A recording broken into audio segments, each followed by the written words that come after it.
سلام علیکم برادرو. اینم از و شرکت اکای امید دیر گرفتم. خب اینا گذاشتیم برا این امروز صبح سلامت هم مطلق گذاشتیم حیوکوش هم مطلبی امونی همین روز ساعت های 12 بود یک دب دیگه تگریفتیم.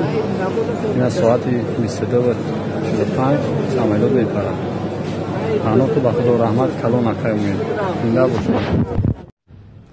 سوال دیگر، آیا در گرد قبر طواف کردن درسته؟ حرامه برادر عزیز.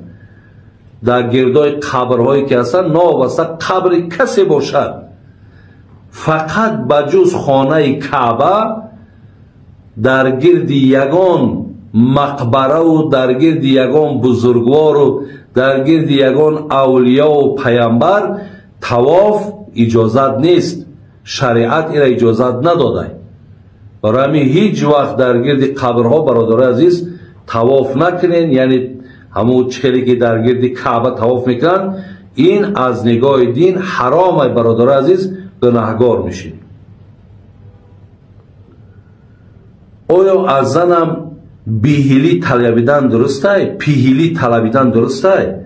یعنی وقتی که شما دیدین که مردهای دنیا میگذرن، زنها میان میگن که مرده که خیلی حیات بود، یگان لغزش کم، کمبودی کم، ناپسندی کم، مرا ببخش.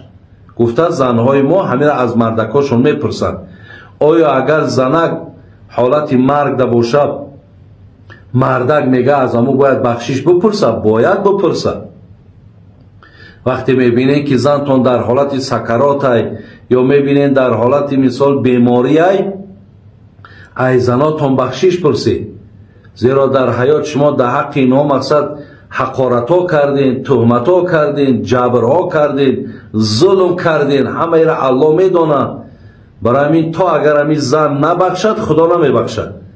برای همین پیش زن آمده گفتن در کلک زنک حقیقتا در حیات من ممکن اگر بیاد بدگیش بیادش بیار، بیاد نبودگی را بگوش که خیلی لغزش ها کردگیم، من از تو بخشش میپرسم، مرا ببخش.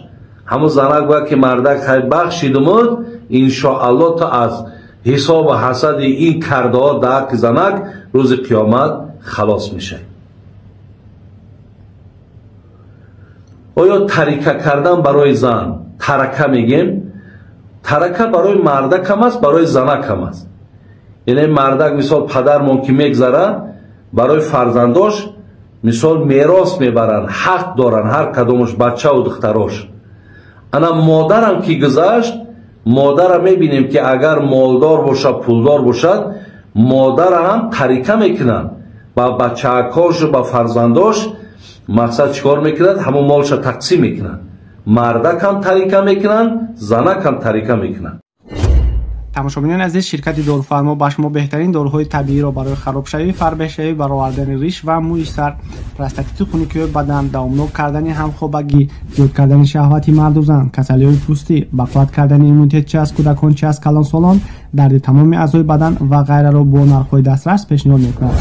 ما را در اینستاگرام، یوتیوب و تلگرام با نام دارالفرما می‌توانید که یابید و درباره هر یک داروی نوبر شده داروهایمان را تماشا کرده معلومات پورا گیرید. سراغ اینستاگرام در اپیسن این ویدیو است.